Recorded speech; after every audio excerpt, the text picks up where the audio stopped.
ओम शांति बाबा। आज बाबा के 5/6/2023 के महावाक्य। बाबा ने कहा, मीठे बच्चे जी बाबा, इस समय तुम सबकी वानप्रस्थ अवस्था है, तुम्हें वाणी से परे अब वापिस घर जाना है, इसलिए बाप को याद करो। प्रश्न दिया बाबा ने, 21 जन्म सुख मिलने का आधार क्या है? उत्तर है बाबा का, 63 जन्म की भक्ति जिन्होंने पहले पहले सतो प्रधान भक्ति की है, अर्थात जो पुराने अनेक जन्म के भगत हैं, वही अब ज्ञान लेते हैं। उन्हें ही 21 जन्मों का सुख प्राप्त होता है। अभी तुम्हारा भक्ति का पारट पूरा हुआ। भगवान तुम्हें भक्ति का फल देने आए हैं। भगत भगवान नहीं हो सकते। गीत आया है, माता ओ माता तू है सबकी भाग्य विधाता। ओम शांति। बच्चों ने माता की महिमा सुनी। अब माता को तो भगवान नहीं कहा जा सकता, क्योंकि भगवान को तो पिता कहा जाता है, परम पिता। अब पिता है तो माता भी जरूर है।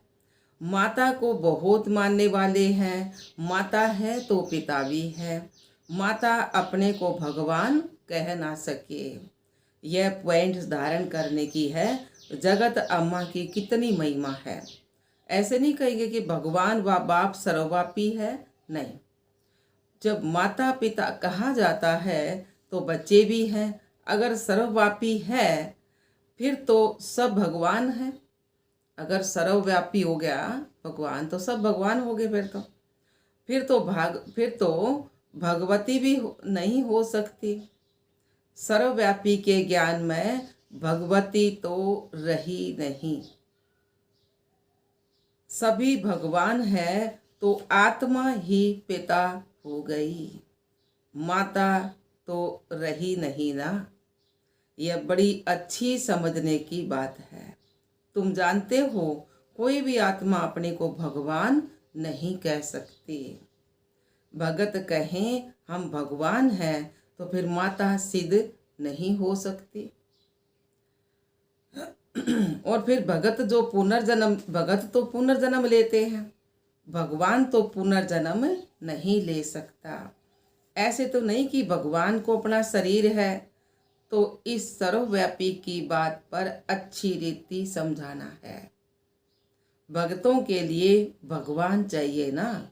अनेक भगत हैं, ब्रदर्स और सिस्टर्स हैं, सभी भगत हैं। आत्मा कहती है इस समय मैं भक्ति कल्ट में हूँ।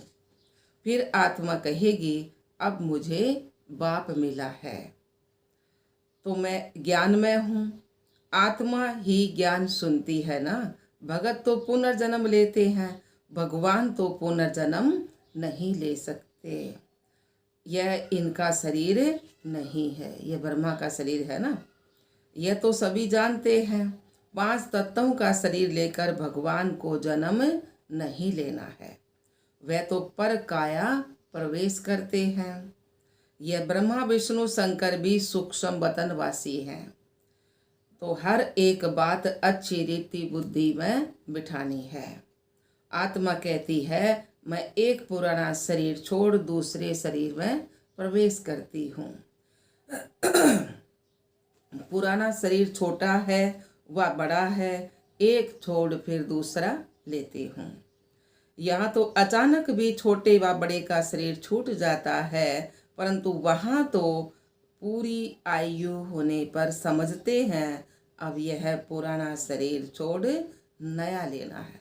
पता लग जाएगा ना, साक्षात्कार हो जाएगा, पुराना शरीर छोड़ अब मैं बच्चा बनूंगा। तो यह ज्ञान आत्मा में है ना। आत्मा पुनर्जन्म लेती है, परमात्मा के लिए तो नहीं कहेंगे। ब्रह्मा विष्णु शंकर को भी परमात्मा कहेंगे या नहीं? नहीं कहेंगे ना। ब्रह्मा विष्णु शंकर देवता हैं तो वे भी सूक्ष्म वतनवासी। बाबा तो मूल वतनवासी है और कोई नहीं समझते हैं कि परमात्मा मूल वतनवासी निर्वाण धाम में रहने वाले हैं। निर्वाण धाम अर्थात वह वाणी से परे धाम है, इसलिए वान पर नाम पड़ा है। वाणी से परे अवस्था में जाने के लिए 60 वर्ष की उम्र के बाद जब बूढ़े होते हैं तो वानप्रस्थ लेते हैं ना। तो यहाँ तो तुम छोटे बड़े सब समझते हो कि हम सब वानप्रस्थी हैं, सब परे सब में बुढ़ापा आ गया ना। आत्मा कहती है मुझे वाणी से परे स्थान में जाना है। आत्मा को मेल कहा जाता है ना, आत्मा को पुरुष कहा जाता है। अब जब शरीर में आती है तब आत्मा कहती है इस समय मुझे मेल अथवा फीमेल का तन मिला है। तो आत्मा को अब वानप्रस्थ में जाने का पुरुषार्थ करना है। आत्मा को मेल कहा जाता है। माताएं कभी वानप्रस्थ नहीं लेती हैं, परंतु यहाँ बाप समझाते हैं आत्मा तो मेल है। तुम सभी आत्माओं की वानप्रस्थ अवस्था है। अब सबको वापिस जाना है। मैं तुम बच्चों को वापिस ले जाने के लिए आया हूँ, इसलिए अब मुझे याद करो तो मेरे धाम में आ जाएंगे। यह कोई मनुष्य कह ना सके ना। सुप्रीम रूह बाप ही कहते हैं सन्यासी उदासी ऐसे बच्चे बच्चे कहकर बात नहीं कर सकते, बात कर नहीं सकेंगे ना। बाप का ज्ञान किस में है नहीं। पूछो भगवान कहाँ है तो क्या कहेंगे, सर्वव्यापी है। गोया भगवान का ज्ञान कोई में भी नहीं है, इसलिए भक्ति करते हैं भगवान से मिलने के लिए, परंतु कैसे और कब मिलेंगे यह किसको भी पता नहीं है। बाप कहते हैं कोटों में कोई ही मुझे पहचानते हैं, करोड़ा में कोई ही भगवान को पहचानते। क्यों? क्योंकि दिखता कौन है ना, दिखण की चीज सब पहचान ले। इब श्री कृष्ण शरीरदारी है, वो आदत उसने सब पहचान ले। तो भगवान तो निराकार है ना, शिव बाबा तो उसने कोई पहचानता कौन नहीं ना, सब को करोड़ा में भी कोई पहचाना है। तो बाबा ने कहा कि भाई कोटों में कोई ही मुझे पहचानते। मनुष्य तो सरसों में अथाह है, तो इनमें कोई तो सिकिला दे है, बाबा क्या कोई तो लाडले हैं, वहीं आकर मुझे पहचानेंगे और बाप से अपना वर्षा लेंगे। तुम समझा सकते हो कि इस समय सभी भक्त हैं, चाहते हैं कि हम भगवान से भक्ति का फल लेवें। अगर तुम सब भगवान हो तो फिर भगत तो कोई हो ना सके। अगर तुम भगवान हो तो बाकी तुमको और क्या चाहिए फिर? भगवान का तो कुछ नहीं चाहिए। भक्तों को फिर मिलना है भगवान से। अपने को भगवान कहना यह तो एक इंसल्ट की ना, इसमें बड़ी इंसल्ट कोई, इससे बड़ी और कोई इंसल्ट होती नहीं ना। अल्लाह से तो हम बहिसत का वर्षा लेना चाहते हैं, वो अल्लाह भी शिव बाबा है, बहिसत स्वर्ग का वर्षा लेना चाहते हैं। तुम कहते हो हम अल्लाह हैं, अब तुम ही जज करो। तुमको कोई कहे कि हम अल्लाह हैं तो यह कैसे हो सकता है? अल्लाह तो सबसे बड़ा है। तो यह बहुत ही समझने की बातें हैं। कभी भी कोई अपने को अल्लाह व भगवान कह ना सके। बाप सबका एक होगा ऐसे बहुत कहते हैं, परमात्मा सर्वव्यापी है। अरे तुम भगवान हो, हम तो नहीं मानते। हम तो भगत हैं, आशिक हैं उस मासुक के। एक परमात्मा को ही पतित पावन कहा जाता है। तुम समझा सकते हो कि तुम्हारे बड़े तो कहते रहे रचयिता रचना बेअंत है, और तुम फिर अपने को रचयिता कैसे कह सकते हो? बीज बेअंत नहीं हो सकता।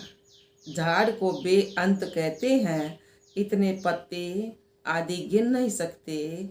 एक बीज से कितने टालियां पत्ते आदि निकलते हैं। तुम हो चैतन्य बोलते चालते। बाबा ने क्या, तुम हो चैतन्य बोलते चालते हो। सबसे बड़ी महिमा मनुष्य की होती है।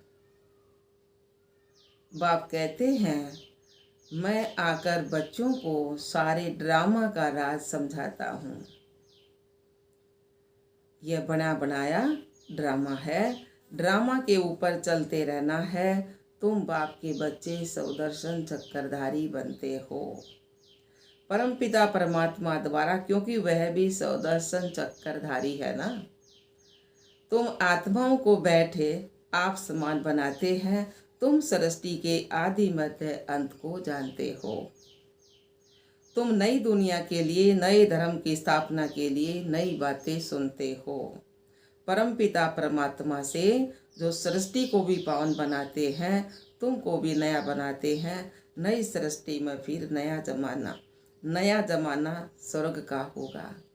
नई सृष्टि में नया जमाना स्वर्ग का होगा।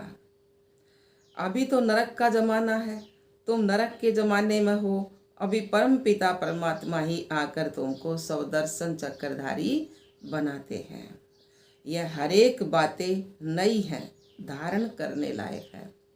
हरेक बात भगवान की बताई सब नई है ना, और धारण करने लायक है। परंतु धारणा सभी को नहीं होती है। धारणा होने से खुशी का नशा रहता है। गृहस्थ व्यवहार में रहते इसी नशे में रहना है। स्त्री अथवा पुरुष हरेक को सौदर्शन चक्रधारी यहाँ ही बनना है। बाकी भुजाएं तो हरेक को दो दी ही है ना। मनुष्य जो 84 जन्म लेते हैं उनको 4 भुजाएं तो नहीं हो सकती। जो 84 जन्म लेंगे 4 भुजाएं तो नहीं हो सकती। दो, चाहे देवता हैं और चाहे मनुष्य हैं, भुजाएं तो वे 2 ही होंगी। तो बाबा ने क्या, तुम ऐसे कभी नहीं सुनेंगे कि शंकर को 100 या 1000 भुजाएं हैं। ब्रह्मा को भुजाएं दिखाई हैं। क्यों दिखाई हैं? क्योंकि ब्रह्मा के मुख पर जा रचे ना बाबा ने, तो इसलिए मतलब कि भुजाएं दिखाई हैं। तो हम बाबा के बच्चे होगी ना, ब्रह्मा बाबा की भुजाएं। तो 4 भुजा वाले ब्रह्मा के पास गया। बाबा ने कहा ब्रह्मा को भुजाएं दिखाई हैं, 4 भुजाओं वाले ब्रह्मा के पास गया, 1000 भुजा वाले के पास गया। तो ब्रह्मा की संतान वृद्धि को पाते रहते हैं, तो कितनी भुजाएं हो जाएंगी। बात तो ऐसे बड़ा है कि कितने बच्चे हो गए, कितनी भुजाएं होगी। उन सचमुच में 4 भुजा ला दी, 8 भुजा ला दी। तो प्रजापिता है ना, सृष्टि रची है तो बरोबर बाहें है ना। बाकी मनुष्य कोई 4 भुजा वाले 6 भुजा वाले नहीं होते। सूक्ष्म वतन में तो कुछ है ही नहीं। यह सब बाप बैठ समझाते हैं। कहते हैं इसने दादा ने भी बहुत शास्त्र पढ़े, गुरु किए हैं, वह है भक्ति मार्ग। तुम्हारा भक्ति का पार्ट पूरा हुआ, तुम ऑलराउंडर हो। शुरू से लेकर तुमने सबसे जास्ती भक्ति की है। भगत तो इस समय बहुत है, तुम तो थोड़े बच्चे हो। बाबा कहते मैं तुमको साक्षात्कार कराता हूँ। कई भगत याद करते हैं, उनको भी साक्षात्कार कराता हूँ। तुमने ही सतो प्रधान भक्ति की है, तो जरूर तुमने ही जास्ती जन्म लिए हैं। 63 जन्म तुमने भक्ति की है, उसकी एवज 21 जन्म तुमको सुख मिलता है। 63 और 21 हो गए ना, पूरे 84। तो बाबा ने कहा तो कितनी समझने की बातें हैं। इसलिए नए जो आते हैं उनसे फार्म भराया जाता है। फार्म बड़ा अच्छा है कि तुम्हारा गुरु कौन। गुरु किया तो जरूर भगत भी ठहरा ना। तो तुम ही भगवान हो, तो गुरु क्यों किया? अगर तुम्हारे में सब में भगवान है तो गुरु क्यों किया? तो बाबा ने कहा भगवान को गुरु कैसे बनाएगा? भगत भगवान से मिलने के लिए गुरु करेंगे, तुम भगवान खुद ही हो, बाकी गुरु से क्या बनेंगे फिर? बड़ा युक्ति से, रंबजबाजी से समझाना है। रोज नई नई बातें समझाते हैं। मलल युद्ध में बड़ा युक्ति से लड़ते हैं।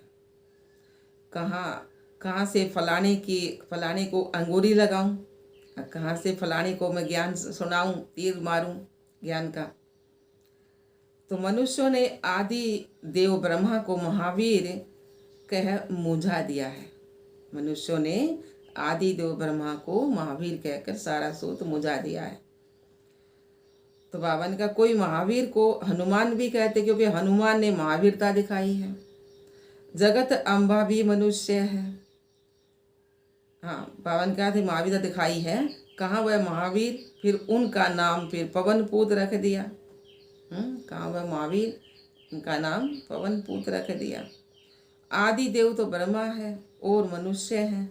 जगत अम्बा भी मनुष्य है। इतनी भुजाएं आदि कहाँ हैं। माता को इतने भुजाएं हों तो हमको भी होनी चाहिए, हैं। सकल सूरत सारी सब कुछ मिल है, तो बाबा कहे भुजाएं भी इतनी होनी चाहिए। माताओं को इतनी भुजा दिखा दी है। देखो बाबा ने कहा फिर वंडरफुल बातें हैं ना। ऐसे नहीं कि सभी धारण करके ज्ञान के उस नशे में रहते हैं, सब नंबरवार हैं। उन सत्संगों में कोई ऐसी बात नहीं रहती है। यह तो स्कूल है, नंबरवार बच्चे हैं। कोई को माया का तूफान आया और यह गिरा, इसलिए ब्राह्मणों की माला नहीं बन सकती। फाइनल जब बनेंगे तो उसको रुद्रमाला कहेंगे। तुम रुद्र शिव बाबा की संतान हो। रुद्र यज्ञ रचते हैं तो रुद्र का चित्र फिर बड़ा बनाते हैं। बाकी छोटे छोटे शालिग्राम बनाकर पूजा करते हैं। बाप बैठ गहरी तो गहरी बातें सुनाते हैं। जो सर्विसबुल बच्चे होंगे उनको अच्छी रीति धारणा होगी और समझा सकेंगे। यह तो बड़ा सहज है। हम आत्मा हैं, कहते हैं ब्रादरहुड, कहते हैं ब्रादरहुड है।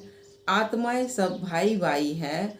भाई भाई कह फिर आपस में लड़ते हैं।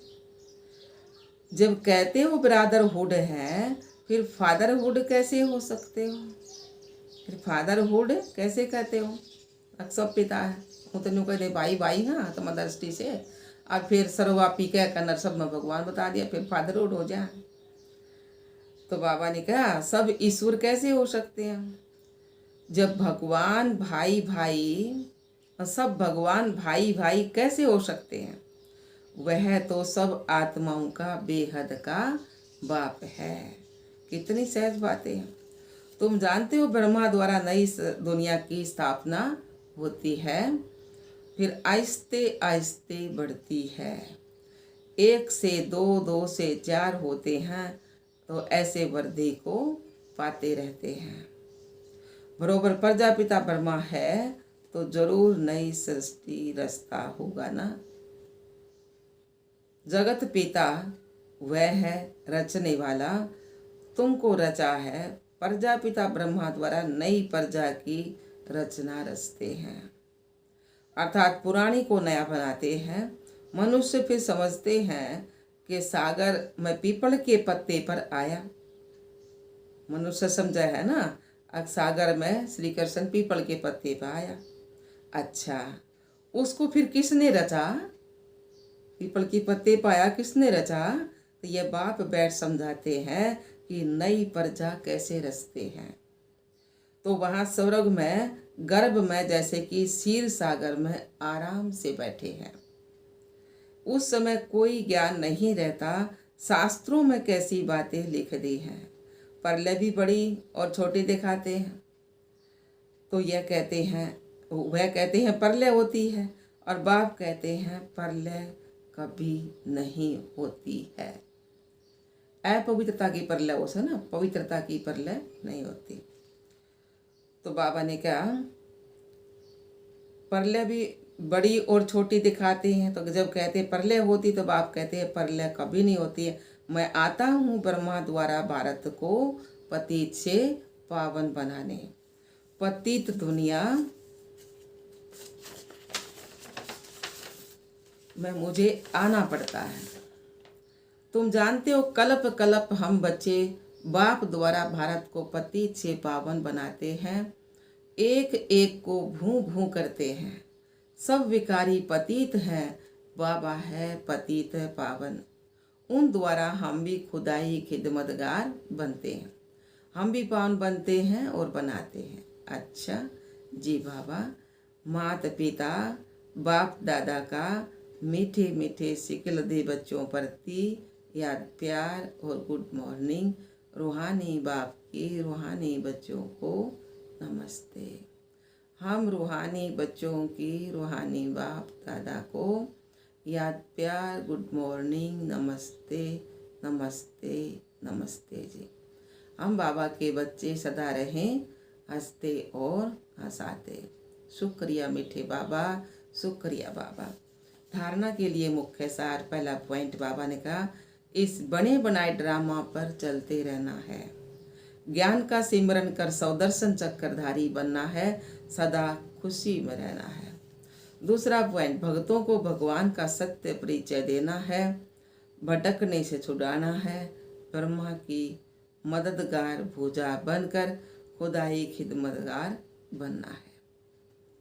ठीक है बाबा ने, ब्रह्मा की मददगार भुजा बनकर और खुदाई खिदमतगार बनना, खुदा के साथ सेवा करने वाला बनना है ना।